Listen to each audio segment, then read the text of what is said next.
racing.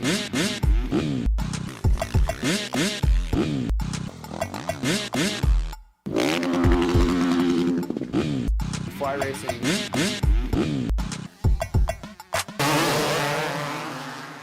MX Network production. This is the Fly Moto 60 Show. Presented by Maxxis Tires, Get Data, Decal Works, 100% Goggles, Vertex Pistons, Plum Creek Funding, Seat Concepts, and Zool. On PulpMX.com, taking your calls and looking ahead to the races with your host, Steve Mathis.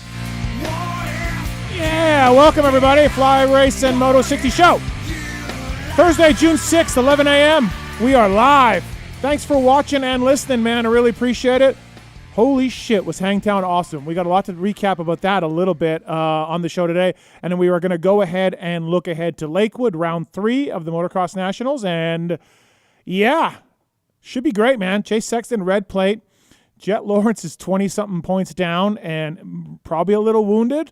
And this thing is shaping up nicely. You never want to see somebody get hurt like Jetson did, but it does make the series a little better to watch, right? Thank you to the folks at Fly Racing. 25 years of Fly. Formula S helmet's amazing. The Formula helmet itself, new Kinetic. Their lines of helmets are fantastic. And then they have the Evo gear and Kinetic Mesh, so on and so forth down the line. Thanks to the folks at Fly Racing. Congrats to Fly Guys for RJ Hampshire's championship, man.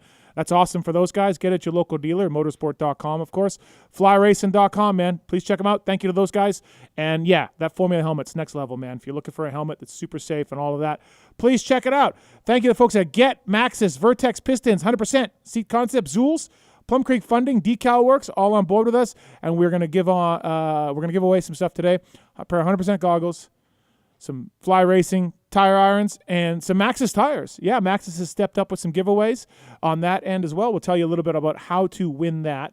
But 702-586-7857, if you have something to talk about, something on your mind, you want to get something off your chest, please do it.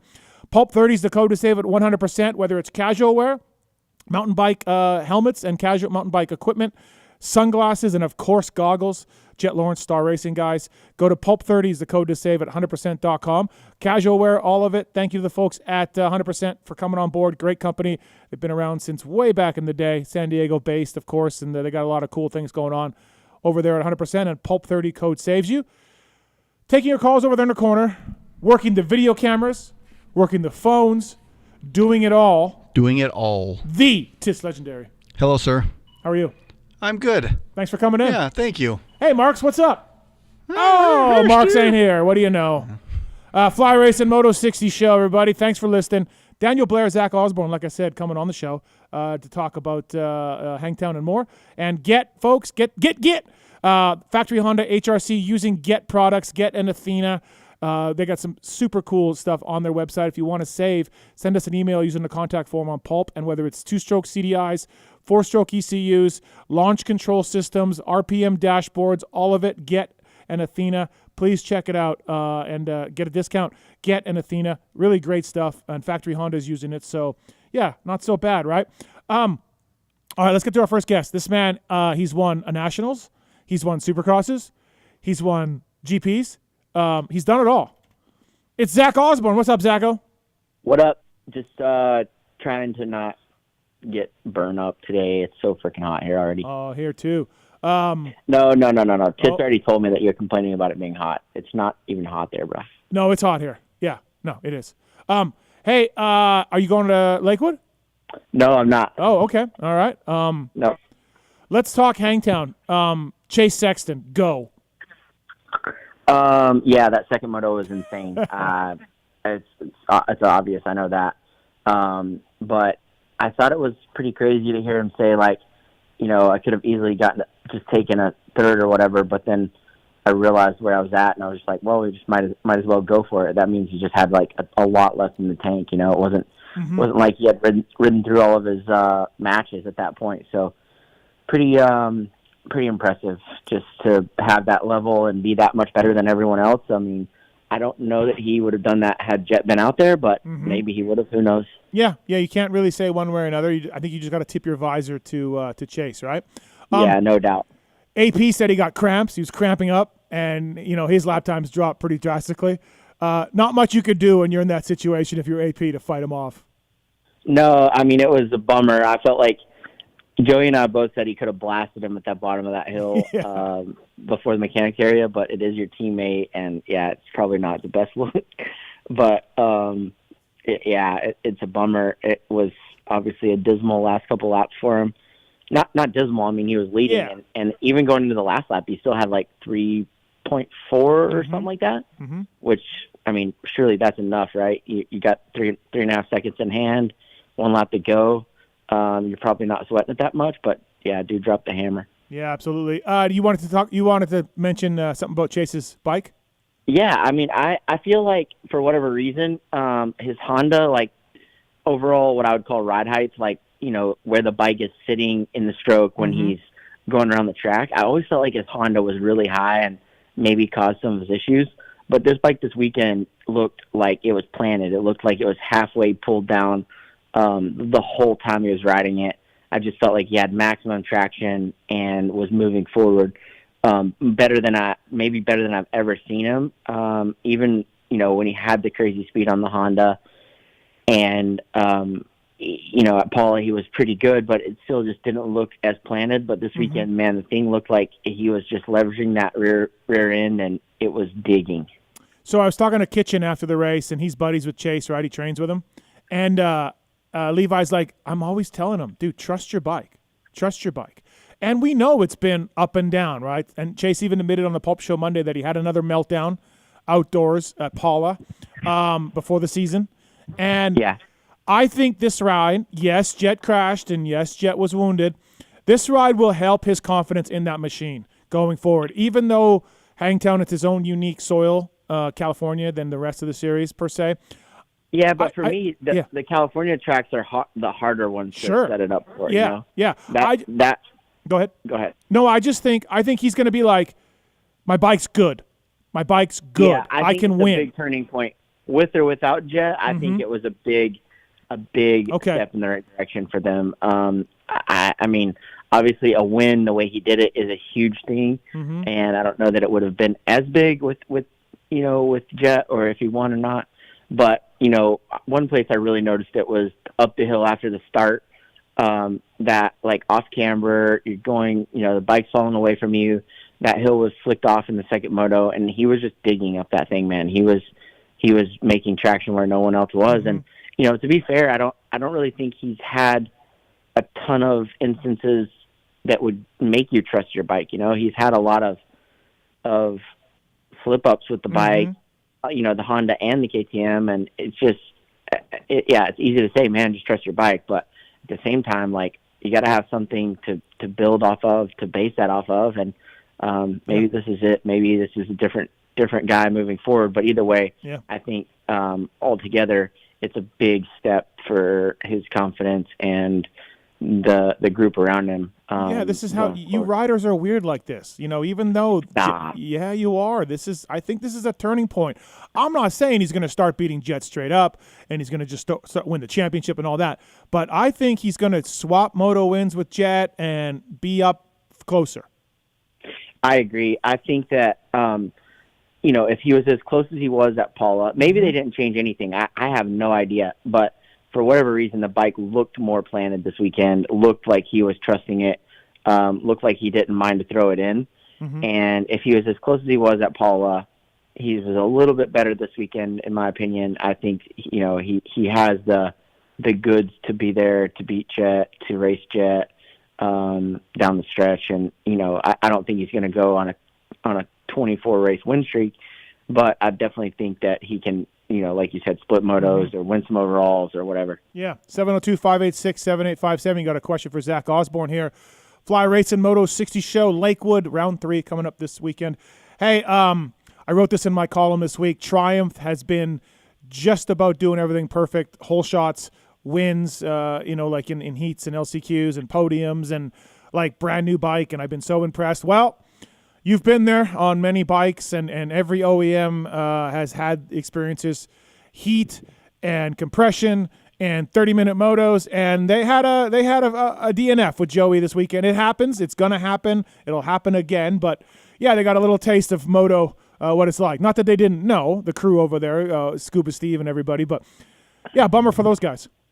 Yeah, I mean, I don't want to say too much, but it definitely was not an engine issue. That's nothing to do with compression or heat or anything, actually. Okay. All right, moving on. Well, like I said, it's not my place to tell, but yep. I think that they've done a really good job with what they had. They got the bikes pretty late, parts pretty late. Like, it was not easy for them to get to the race with the product that they have, but they've done a good job. I think the bike is super competitive. I feel like Joey has what he needs to go and win.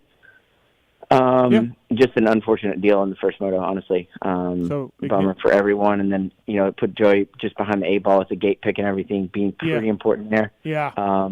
But yeah, it is what it is. I think that, if you had a new group of guys that were just like, here's Triumph Factory Racing, you've never seen them before, you would have a different product. But with the guys that they have, the people in place, there's an expectation, because they've been there, done that, but also they have the goods to do it. So I think that's kind of what you're seeing, or why you're seeing what you're seeing. So I would rate it a huge success for a first-year motorcycle. Oh yeah.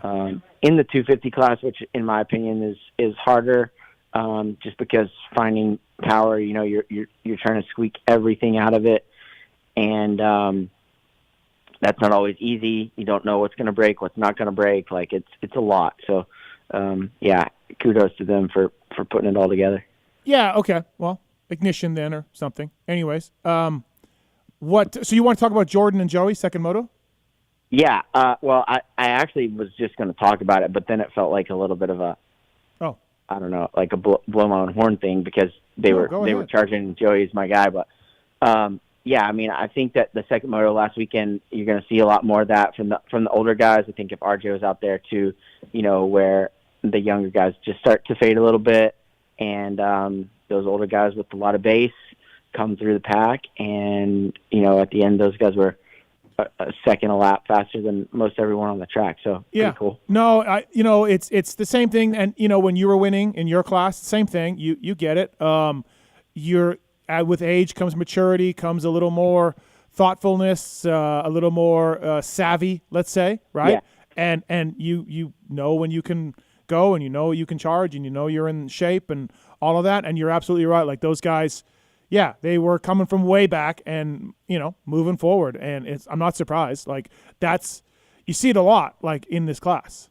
Yeah, I think that there's a point where you actually kind of have to learn that that's your place too, I've had this conversation with Joey a couple times. Like, you're 30 years old. He's AMA 29. He'll tell you that. He's AMA 29, but he's 30 years old. Okay.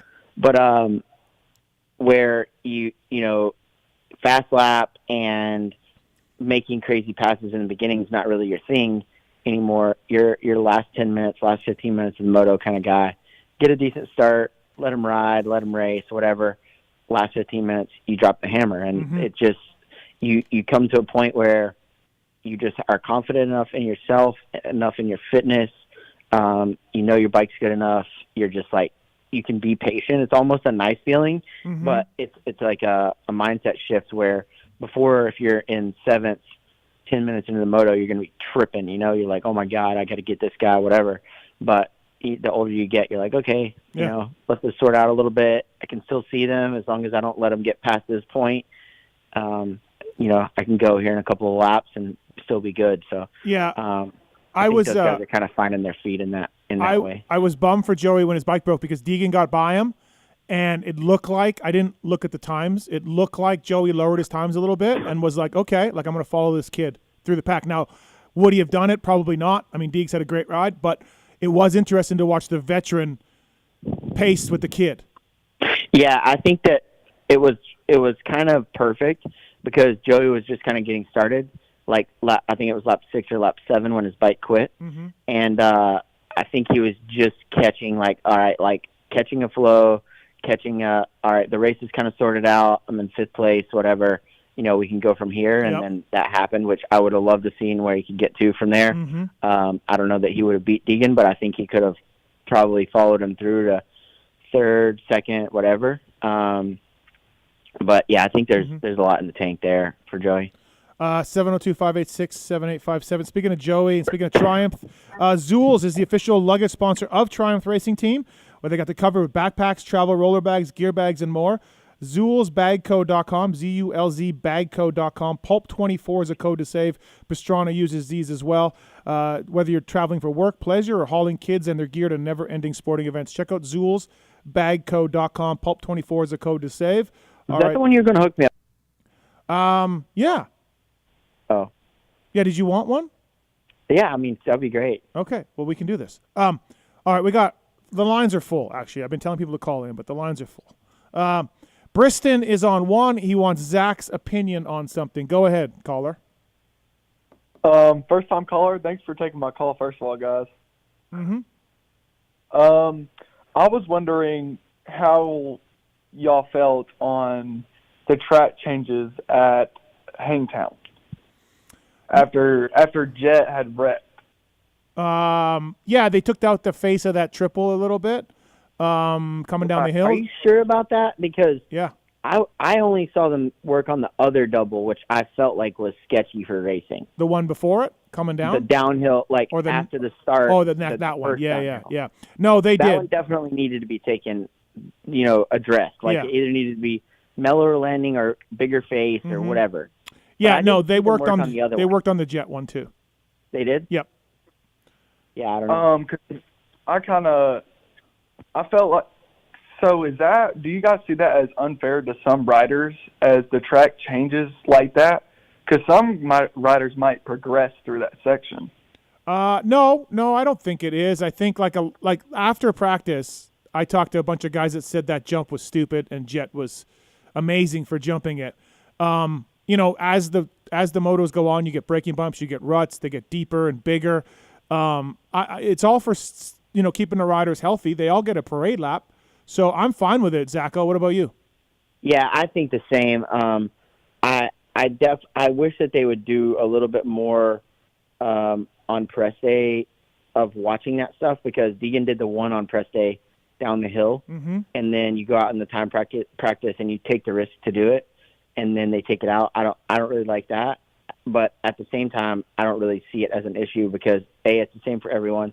B, you get a sight lap as long as they're not watering after the sight lap or on the dozer after the sight lap, which doesn't happen. I don't really have a huge issue with it. But maybe they need someone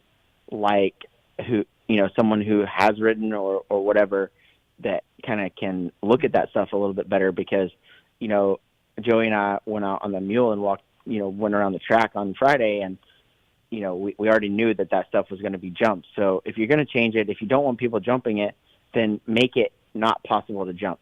Both of those jumps were like, if I get this perfect and I'm in the right spot, I'll jump this for a lap time. And to me, that you should never really have anything like that, right? Like, these guys are gnarly. The tracks are gnarly already. They're bumpy, they're ruddy, all these things. And then you throw in these jumps that are, marginal. To me, that's just kind of silly. Just don't do that to start with. Sure. Thanks, Briston. Thanks for the call, man. Appreciate it. Thank you. Dylan's on 3. That's one thing I'll say about Glen Helen.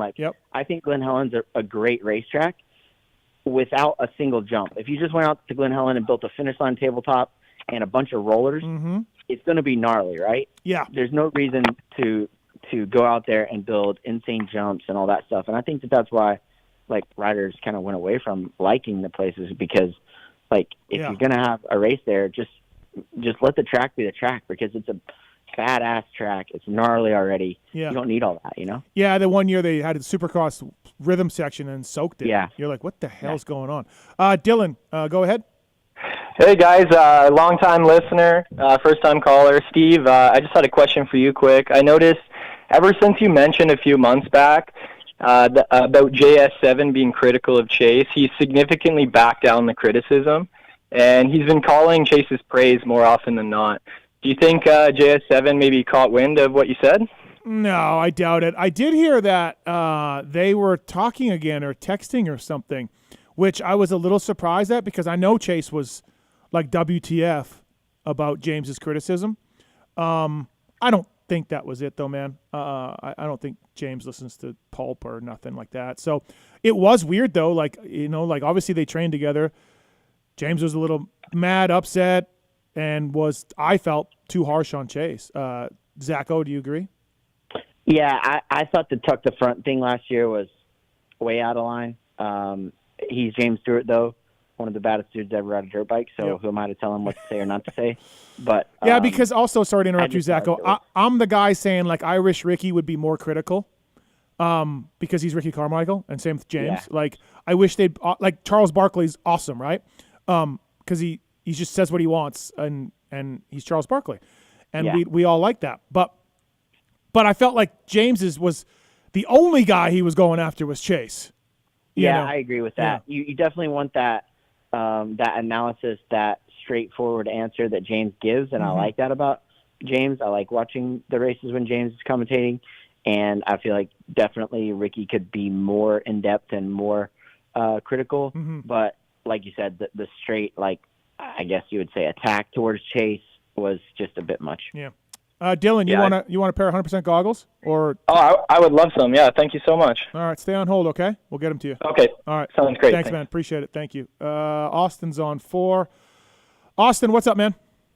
What's going on? Yep. Do you guys think Dylan can run Chase and jet speed, and do you think we'll see him get a moto win this year?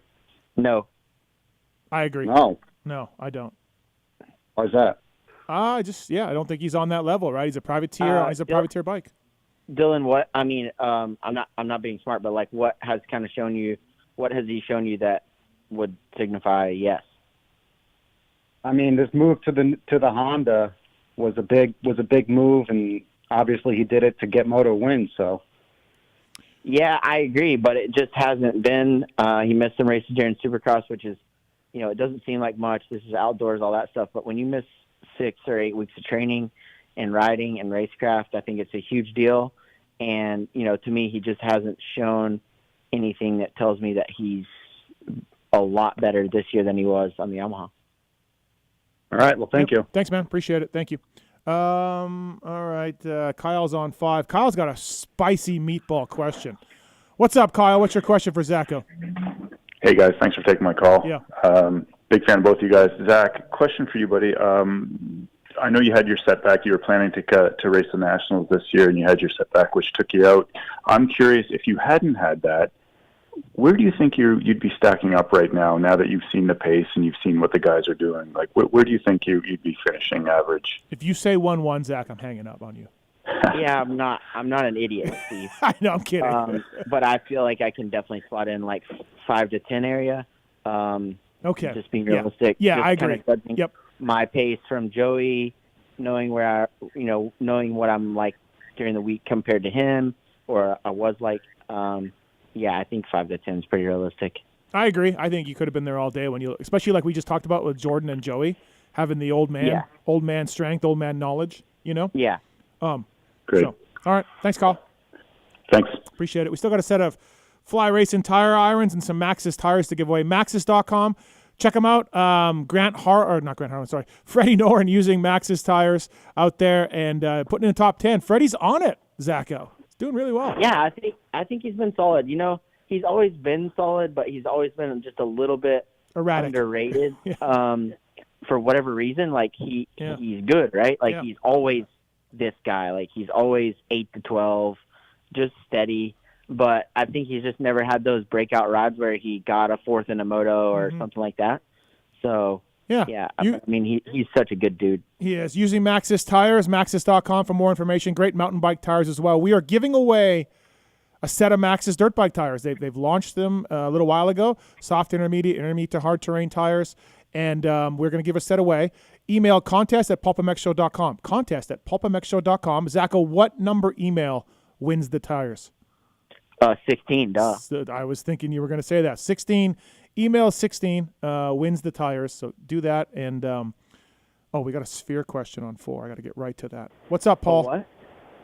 All right. Okay. So first of all, I want to say that Jason Bonham interview, amazing. Thank you. Nice job. Yeah. So the next day, I'm going to Glen Helen, and he texted me during the show. I didn't reply. And then the next morning I replied, and he texted me back a couple times, and then he just called me, and we talked for an hour and a half the next morning. And the guy is whatever. Don't be a fanboy. No, I'm just saying the guy is so into moto, dude. It's unbelievable. I wanted to ask him Hagar and Halen questions, and he didn't even want to talk music at all. He just wanted to talk moto. So that's amazing. My jaw is dropped. That is awesome. He said, he goes, He's I just finished watching Toshiontal Moto 2. I'm like, what? Like, so, anyways, go ahead, man. All right, so I left Hangtown, and I'm currently driving to the Sphere. I'm going to go see Dead & Co. 3 shows in a row. Nice. Tonight, tomorrow, and Saturday. Sweet. Yeah. So I just had what do you recommend? Which entrance should I take, and any good spots for, like, after-show food? Not really after show food around there. You got to walk back to the Venetian or whatever and walk around there, which kind of takes a while because it's packed with things. And entrance-wise, you got to go to the entrance where your seats are, so you'll see. They'll direct you to where to go, where your seats are. Okay, and then, for sure. Because I saw, like, some, like, the bridge was, like, people were getting fumbled over there. Yeah. So. Well, yeah, depending on where you're coming from, I would not go through the Venetian. No, I would not do that. I would go Uber to it and walk outside, or walk from the Ferris wheel, from the Link Ferris wheel, walk to the Sphere from there, get dropped off there, and then it's about a 10-minute walk. Do that. So I would avoid the bridge and the Venetian bridge and all that. Okay, cool. Sounds good. Yeah, I'm staying at the Tuscany anyway, so not too far of a walk. Yeah, you'll be fine. Yeah, exactly. So, and then are you sitting in the 100 section? So tonight I'm at the very top of the 400. Tomorrow I'm in 110, and then Saturday I'm on the floor. What row are you in 110? 22. Like 21. I had to change tickets, so I'm like, hopefully not blocked. Nah, you'll be blocked, man. I think 22 is covered a little bit. Wow, what a bummer, Steve. Just let him have fun. He is going to have fun, but, dude, if you can get rid of those tickets and move to, like, row 12 or 14, that's when it opens up. I tried yesterday, and they're asking $100 more, and I'm a broke bitch, so pass on that. All right, man. And, I'll hand out a couple of joints. I'll trade some seats. There you go. All right. Sounds fun, man. Have a good time. All right. Thank you. See ya. See ya. All right. Sphere talk. Austin, what's up, man? Hey, Steve. Thanks for taking my call. Yeah. Real quick here. I didn't get far enough into the Pulp Show, but Phil's Instagram has been pretty quiet. And is he in for Lakewood? No, he is going to miss the next 2 at least. 2 weeks, okay. But it does sound like he's not going to miss the season, so that's good.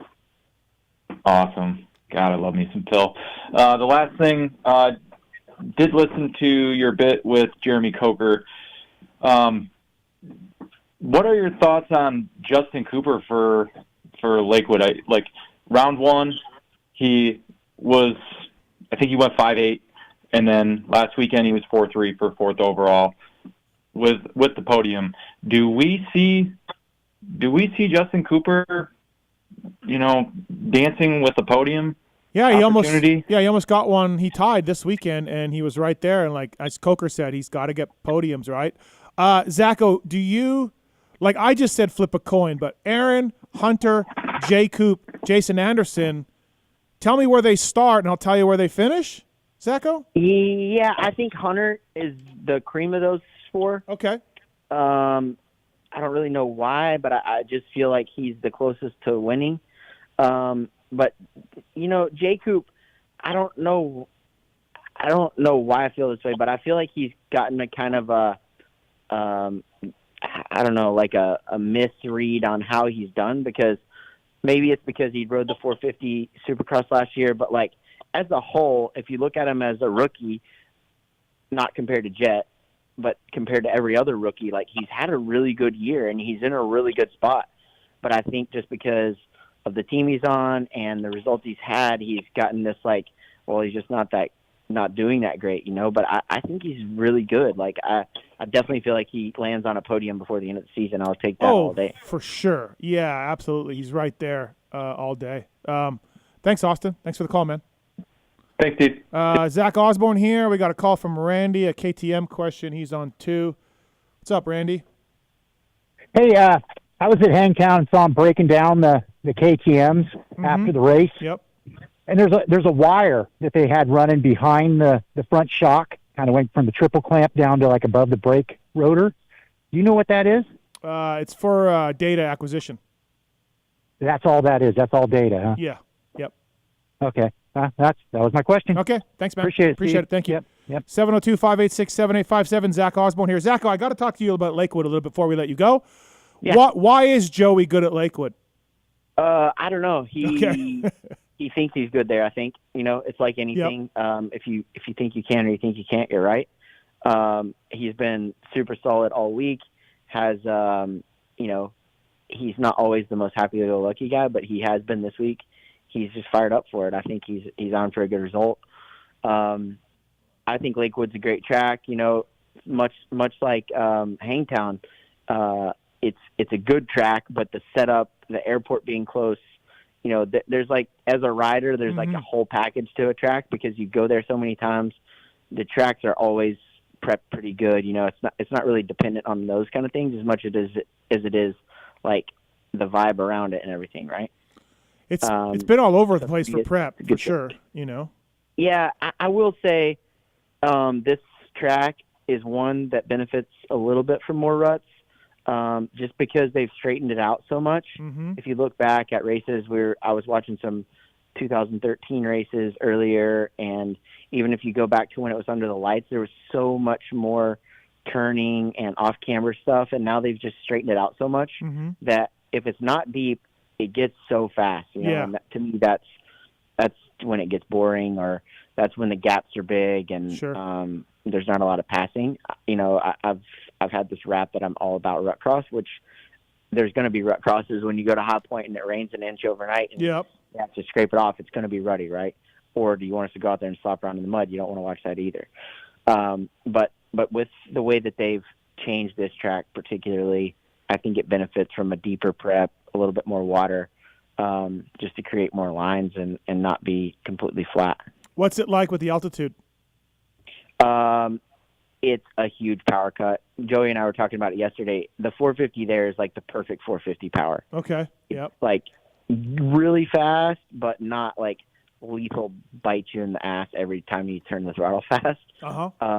So maybe it's like 350. I mean, maybe we just need to all ride 350s. Yeah, I mean, Kiefer loves that 350. What about altitude as far as your breath and riding and your physical fitness? I never struggled with it. Okay.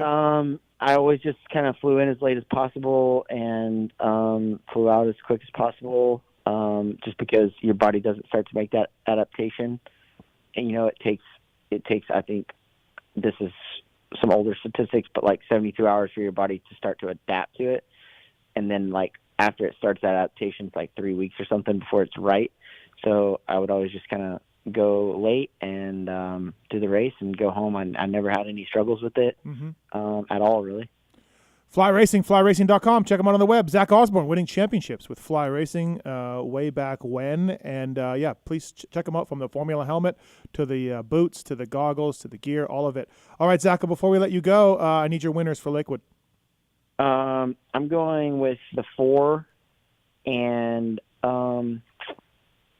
man, I really hope Joey gets it done this weekend. I think I'll go with Joey. That'd be awesome for Joey. Yeah. And then also he would get a spot on Monday's Pulp Show, which I'm sure would make his day. Yeah, he'll probably decline. And then are you going with the 4 because you think the Jet is beat up a little bit? I think that now he knows he can do it. He can beat him. Okay.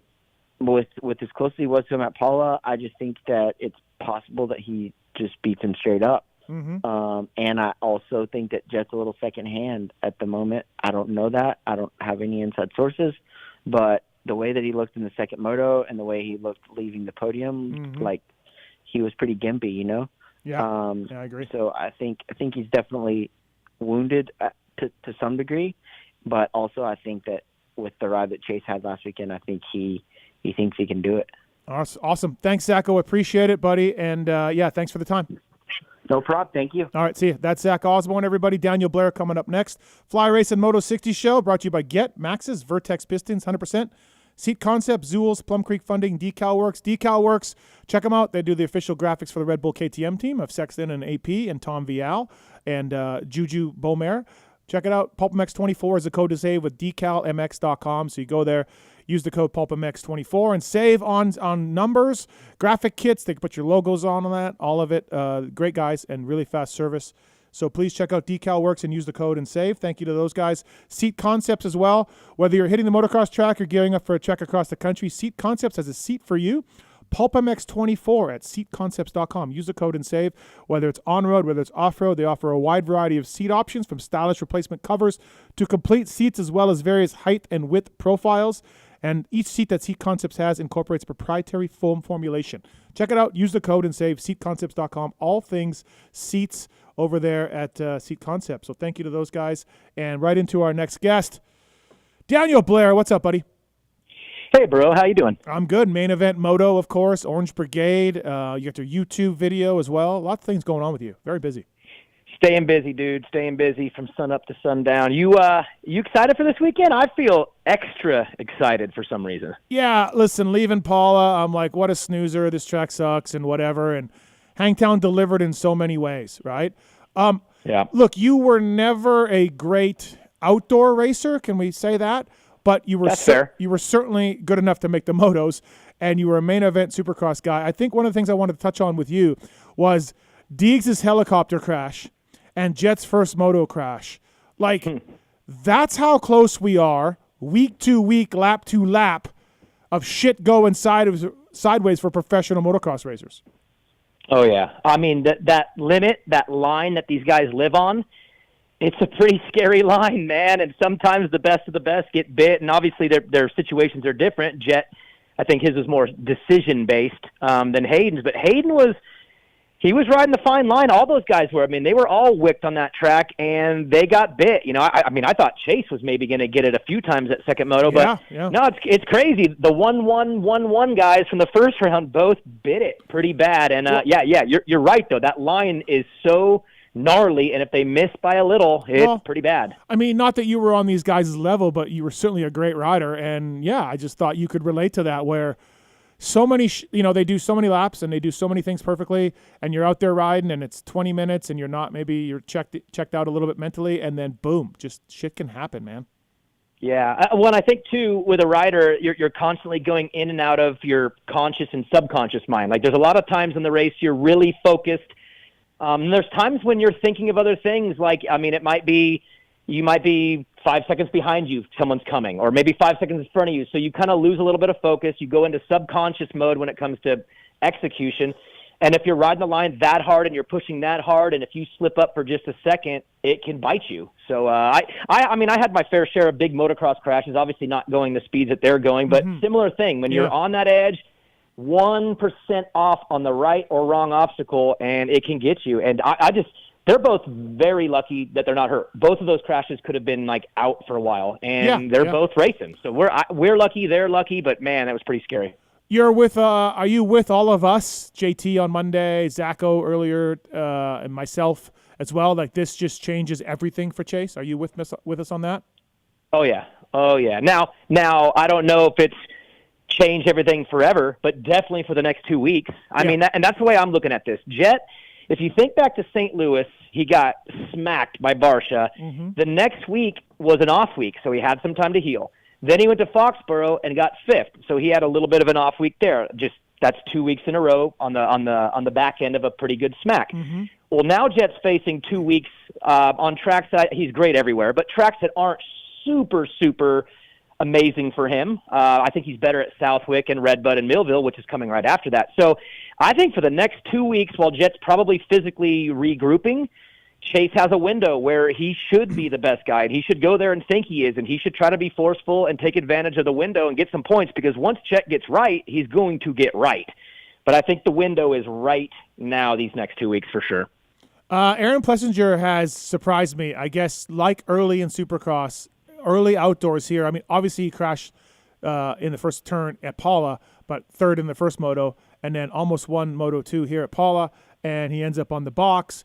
And he's in that group with Hunter and Jay Coop and Anderson, but he's surprised me a little bit. Me too, which is weird, right? Shouldn't we stop being surprised? Yeah, at I think we good he should. is? Like, right. That's what I feel. I feel like I'm still like, oh, no way, AP, because he's so loved for another reason that you forget that in pure riding and speed, he's been there all year, and he's been good at times. So I think we should stop being surprised at those rides because he's done enough of them now. But my first instinct is always like, no way, sick, the Cowboys up front. Yeah. But, man, it's kind of regular now. So I think we should just kind of accept as he's a every week chasing a podium guy, and he is. He really is. Biggest surprise – well, no, before I ask you that, Osborne thought Hunter was a step above AP, J. Coop, Anderson, maybe Ferrandis. Are you in that group, or to me, they're all pretty close? Oh, they're all close for sure. I mean, I think that can interchange itself every single moto. Do you put Hunter ahead? Like, yeah, I will okay. a little bit, and I think I trust him more to do it every moto. Where I feel like AP and Anderson and J. Coop, it still might be a little moto by moto. Where Hunter nails his starts, he's up front every time, and that gives you a better opportunity every time. And so I feel like of the group, I trust him the most. Okay. But he might have a sliver over those next three. So, I mean, he could go 6-6 this weekend. I'd be like, okay, the top five guys are good, but I feel like I trust him more. I feel like I trust J. Coop a little more because of his starts, but they're all in the mix. It's going to be a great summer. Hey, that is a good battle, though, right? I mean, the top two, this is going to be really fun. But if you look to third, that is a sick battle with guys that all want it for different reasons, and it's kind of this clash of the older guys and the younger guys. And I love the 450 class, and I went in thinking maybe I wouldn't this summer, but I actually really like it now. Yeah, biggest surprise both classes I think has to be Chance Imus. Yeah, I mean. Well, not only that, but the knee thing. Like, I mean, if he was 100% and we heard, oh, he's breathing fire and he comes in, you'd be like, all right, sweet, we were told. But I didn't hear any of that. I did hear he's got this ACL issue that he's fighting through. He's going to race through it, which, by the way, for those of you out there asking, that it's pretty normal. A lot of riders will race years with no ACL, and then they'll finally have enough of it. So it's not like he's pulling some miracle that no one's ever done. Guys do this. I mean, I raced my whole career without at least one of the two. So it's normal. But the fact that he came in so kind of under radar, quiet, and the only thing you're hearing is that, and then he is literally the breakout star of the summer, moto after moto after moto. Like, I mean, it's a breakout summer for him, and I'm shocked because I didn't feel that it was way under the radar, and he has been freaking awesome. PR just dropped Mosman out for the summer, which we kind of figured, and then Styles. Why though? What he broke his neck. What? Yeah, he broke his neck sometime before the Nationals. Wow. So Mosman's out. So what's the deal, though? I mean, is he signed up for next year and he's on board, or? I believe so. Wow. So that's a bummer. Yeah. All right, let's get to some phone calls here. We got a lot of people waiting to talk to Daniel Blair. 702-586-7857. Let's go. Shay's on one. What's up, Shay? What's up, Shay? Hi, Steve. Hi. I was just wondering, I see the Michigan license plate in the back. Yeah. I was just wondering how you got it. Somebody gave it to me years ago. Somebody got a Pulpamex license plate, and at Redbud, they're like, here, man, you can have the other one. Oh, that's awesome. And I'm like, okay, why did you do this? And he's like, I just think it's awesome. And I'm like, all right, cool, man. So, yeah, that's how it goes. That is pretty cool. Yeah. All right, thank you. No problem. Thank you for calling. Appreciate it. Ryan is on 5. He's got a Shimoda theory. What's up, Ryan? Hey, Steve. Thanks for taking my call. Obviously, it's probably no surprise to us. Shimoda's off to another bad start to the season. Yeah, the Shimoda realist is lighting up cigarettes and sitting back and smoking. Yeah, exactly. I think the reason that may be the case is because really he's the only top 250 rider that has absolutely no training partner. Vial Kitchen trained with Chase Exton, Hymus with Jet, Deegan with every single guy at Star, and also Justin Cooper and Cooper Webb. I think that means that he has no one to have a baseline or benchmark to compare with the practice track, no one to push him, and also it also is maybe why he typically has like actual bad starts in the race where he starts like 10th or 12th or whatever because he has no one to practice against. Okay, not a crazy theory, right? Nick Way's working with him, and they're based in California. They go to Florida every now and then, but they're based in California. But Daniel, not a bad theory. I can see that. I mean, it's rider by rider. For Tomac, he's been alone most of his entire career, and then he just shows up and he's got incredible racecraft somehow. But he's obviously a anomaly. Yeah, I think you want to. Eli. Yeah, Eli. Let's not put him in the same boat. But it can work for the right guy, and maybe for Shimoda, maybe it does work or doesn't work. I do think it's good to sharpen the blades during the week. I think you should be held accountable, and you should be racing and fighting during the week, just so the environment's natural when you show up Saturday. So I think it's better. But everyone's different. But hey, I gotta steer this a little different direction, Steve. Your pulpcasts after the race, like I listen to them. I like them. I always have. Thank you. But this week with Lars, I learned more about Joe Shimoda from Lars than I would ever learn from Joe or anyone else in the circle, because he probably would protect it. But Lars said he's the only one in the group that has a different style of bike. Like Hymus is way more like the Lawrences. That's a winning bike for years. Shimoda has his own feel and setup, which I was shocked to hear him admit that, which is cool. But I think there's more to something like that, where maybe he is finding the motorcycle because he's gone a different direction. And you would think, hey, just keep it like Jet and Hunter, but he's not like them. He's not. So he rides have differently. To go. So he has to go. But that also means that he's not hopping on a winning bike. He's hopping on a bike that's transforming into his. So I'm going to give him a little bit of slack with that and the ankle. I feel like we're all a little hard on Joe because the expectations are high. We all felt like this should have happened probably a couple of years ago. But at the same time, I'll give him a little bit of a pass. And then back to your pulpcast. Dude, I like when Lars is on. I like when Mitch is on. Like, the riders are cool because I get to hear what they felt. But I really like when you get team managers. Yeah, Ollie's great. Yeah, Ollie's great. Yeah. Nate Ramsey's been good. I'm with you. I'm going to try to do more of that each week. So they talk. I can't believe it. They actually say things. Mitch too. I mean, he always has. But I noticed this week, and I wanted to remember. I'm glad this got brought up. But I loved Lars this week, and I want you to do more managers. And Lars is like, I'm waiting to get in trouble. So. He knows it. It's hard when everyone respects him, though, for that reason, too. Yeah. He knows the line of honesty. And guess what? I wouldn't be surprised. He's smart. It doesn't hurt to drop a message here and there and let a little out. Like, hey, Joe, like, we had a winning bike here. You went a different direction, and we're going to get there, buddy. But just know, like, you went this way. So it might take a bit. So it was cool, and it was honest, and I really liked it. Ryan, do you want a set of Fly Racing tire irons? Yeah, that would be absolutely great. Thank you so much. All right, stay on hold. All right, you'll get them. Thank you for calling Fly Racing Moto 60 Show. Vertex Pistons, premier choice for aftermarket pistons, gaskets, complete engine rebuild kits as well. Manufactured in Italy, Vertex Pistons are cast and forged, while the gaskets are proudly made in the USA. Member of All Balls Racing Group. AllBallsRacingGroup.com. Vertex, precision equals performance. Thank you to those guys for coming on board. Daniel Blair here as well. All right, got a lot of phone calls, and we got less time to do this. Ryan's on 3 with a Ducati question. What's up, Ryan? First off, Steve, just want to say thank you for all the content you put out, man. I'm a truck driver, so it helps me during my day going down the road. Yeah, no problem, man. Thank you for listening. Appreciate it. Yep. Yeah. DB, I miss you on the broadcast, brother. I understand why you left, but we miss you. I appreciate that. Thank you. And I don't know if you remember or not, but back when you still had Eagle Grit, I'm the guy that randomly hit you up, and I sent you a couple of canvas pieces that I did with a laser. Absolutely. That was awesome. Thank you. Yeah.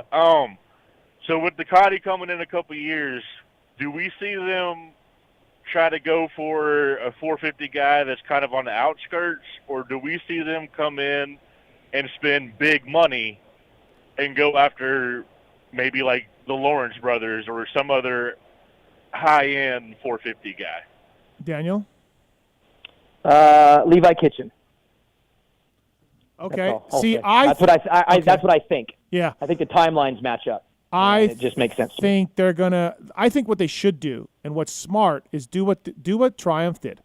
And because ease in with some non-podium guys, and that way no one's going to be like the Ducati's a piece of shit or whatever, because you don't quite have the riders yet. If you come in hot with a brand new bike and throw a bunch of money at Chase Sexton or whoever, and things don't go right, people are like, look at the bike. So I think you got to ease in a little bit softer than that when you come in, Ryan. Fair enough. I just know it's Ducati, and they're always big on we're the high-end guys. Yeah. We have all the money guys. So I was just curious what y'all's thoughts were. Yeah, don't be surprised to see if Troy Lee and Ducati get together either, Ryan. Thanks for the call. Thank you. Daniel probably knows Can more I add about something on that, Yeah, Steve? Can I add something? Yeah, of course. So you're 1,000% right on the strategy. Like, you have to set the bar low to where everything looks like an achievement. You can't come in with a high expectation, throw Chase Sexton or Jet Lawrence on this bike, because then it's like, the bar is so high, you're setting yourself up for so much failure. But if you come in light, like you said, and get like Swole and Savacci, it couldn't be the better two riders to kind of debut that bike. Jalik can pull some stuff, and Joey can too. So great move. And also, if you're Ducati, you can't just throw money at it, because these riders don't just take the money. It's got to be the program and the bike and everything too around it. So they need to actually prove the bike out before they could probably land a big fish anyway. Money doesn't do it all. So to me, you're right. Come in with a great plan in the beginning years and be ready to go big in year 3 or 4 would be the smart move for any brand, really, or even any race team. If a new Yamaha team popped up, or a Cowie or a KTM team, you got to come in smart and then build in year 3, try to go for broke, but not year 1. I agree. Wes is on 4. What's up, Wes? What's your question, man? Hey, Steven, DB, how you guys doing, man? We're good. Thanks for calling. Good. Yeah, calling you from Bermuda. So if you guys need a new place to vacation, you could come down here. Oh, nice. Okay. All right. Yeah. So I got a 2-part question. The first one is with riders retiring at an older age now, do you see teams going after the older guys versus relying on the young, hot upcomer coming out of the amateurs? And the second part is, if all the 250 riders are riding the Nationals, why not make Supercross a nationwide thing instead of region? This is all right up Daniel's wheelhouse. I love all that. On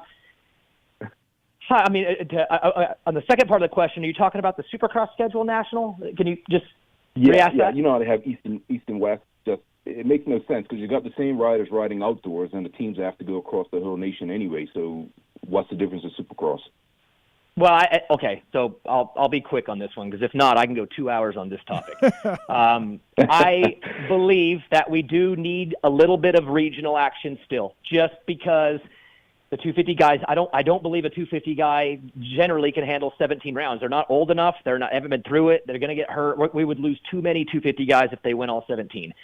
So, and Steve, I know you guys have talked about this. I think Denny Stevenson was on. You guys kind of broke it down, and I think we're all on the same page, which is a small regional East, small regional West, and then let's merge them for the last 4, 5, 6, whatever the math makes sense, and let's let them duke it out in like a national title to close. So that's what I would like. I don't want to do away with regions. I just want shorter regional championships, and then I want more showdowns. So let's make 4, 5, 6 of them and turn it into a national championship later in the season, which is when everyone kind of loses a little bit of interest. I feel like April is a weird month, but man, all of a sudden you drop a national championship in April, 250s combined.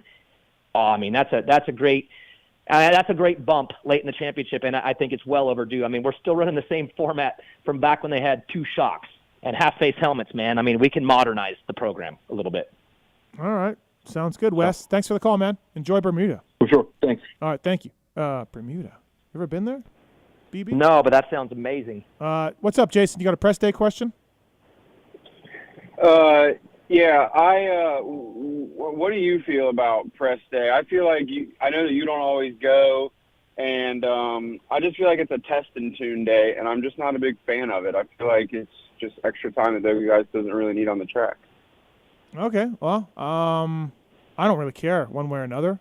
Like, it is there to sell tickets. Like, they are the local news, and the local people in the area I get come out. The news, I don't mind like the news guy. Like if you have just a few riders instead of like, it just seems like there's so many riders. And then I watch the videos. There is a lot of riders. Press day, and they're just like throwing down laps, and it's like they ride all week. They don't need to ride again the day before the race. Like, why can't we just keep it lighter? That's all. I mean, I get why they're doing it, but I just feel like there shouldn't be that many people out there, and they shouldn't just be changing suspension. It shouldn't be like for settings. It should just be for press. Okay. I don't have a strong feeling either way, Daniel.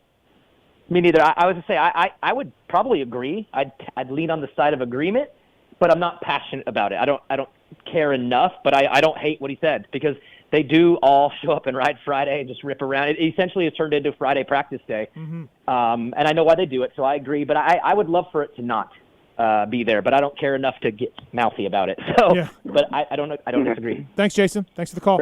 Fair enough. Thanks. Appreciate it. Thank you, Andrew. What's going on, man? Hey, what's up, man? I'm just curious to see. I'm sure everybody else is probably trying to figure out the same thing. Do you have any hookup on where to purchase some of the purple Renthal handlebars by any chance? Any dealer can get them. They can order them in limited quantities. There's a dealer inventory on Renthal's website. So I think you can go on there, pick the bar you want, and then see if they have it or whatever, or call your local dealer and ask them. They had to pre-book and pre-order and everything. Maybe motorsport.com, type in purple bars, purple Renthal. I actually called them, okay. And they said they were out of stock. So I tried to go through them, and they were out. So what are you looking for? The Fat Bar CR High Bend in the purple. I don't have CR High Bend, but I can give you a set, but I don't have CR High. I'm not picky. I mean, I'll pay for them. I'm not even asking for a giveaway, but I'd be more than happy to pay for them. You know what I mean? Okay, how's this? You donate $50 to the Bassett Rescue people here in Vegas. Just type in Las Vegas Bassett Rescue. Send me the receipt using the contact form on pulpmx.com. Okay. And I will send you a set of Fat Bar purple bars. Okay, and you said that rescue. Say that one more time. La Vegas Bassett Rescue. You know Bassett Hound? Las Vegas. Yep. Mm-hmm. Yeah. Got you. I'll do it right now, and I'll be sending that immediately. And then use the contact form on PulpMX to get to me, and I will send you out my last set of Fat Bar purple bars for you. I'll do it. That's awesome, man. Thank you. No problem, Andrew. Thank you, man. As always, save the Bassett Hounds, Daniel. I know, man. You got an ally in your fight to save the Bassets. They're an endangered species. They need to be saved. I thought you said they were a dangerous No, they're species. not dangerous, no. Sorry, I already talked about Plum Creek Funding. If you're a first-time buyer, you're an investor, you got a vacation home like Daniel, Plum Creek Funding has programs to suit your needs. If you already own a home, you want to pull the cash out, contact Zach at ZACH at plumcreekfunding.com. And, if you're looking to purchase a home, all of that, contact Zach. He's done a lot of things for people in the industry, Zach has, and he'll dial you in. So, Zach at plumcreekfunding.com. All right, Daniel. Vial, Kitchen, Deegs, 4 motos in. Those 3 guys have dominated kind of the thing. Is Joe getting his late run in there? I think Joey gets in there, but is this thing already down to those 3? The championship, yes. Yes, It's just those 3. I think this class obviously lets dudes get in it every weekend, different guys. But, no, they are the 3. But, look, I'm going to put a little pressure on Levi Kitchen for this weekend. And he is my pick. I'm going to jump your question because I know it's coming. He's my pick, and he needs to win it, I think, because through 4 motos, he's been really good. He's been really solid. He's one of the 3. But we've seen Deegan and Vial pull some gnarly stuff, like ripping through the pack, blowing by everybody to win. They've shown like elite level, where Levi has shown he is really, really good to start the season. But he is really good at Lakewood. And for me to, not that I don't take him serious, but for me to really believe that he's got a shot with the other 2, because I think the other 2 are a little better. Hold on. I'm on YouTube right now. Daniel Blair's not taking Levi Kitchen serious. I just made a video. So. Jeez, dude. I mean, don't put that up, please. Good God, dude. But I need him to go 1-1 on a track where he's good, in a place where Pro Circuit Kawasaki is always good too. Yep. And he needs to go and stamp it and be like, yep, I'm one of you 3, and not just from being up front and being talented. I want to see some force. I want to see him pull something a little bit stronger, like Tom and Hayden have done in motos. So they are the 3. He's my pick for this weekend, but he kind of has to, in my opinion, to be taken all the way serious as one of the 3. Okay, give me the rest of the guys that win an overall this year. 9 races to overall? Go. Yeah, I need an over. I need. Give me just. I think Joey gets an overall after watching him, and I don't know after that. Ooh, could I take a really unpopular position on this and say nobody? Okay, yeah, certainly you can.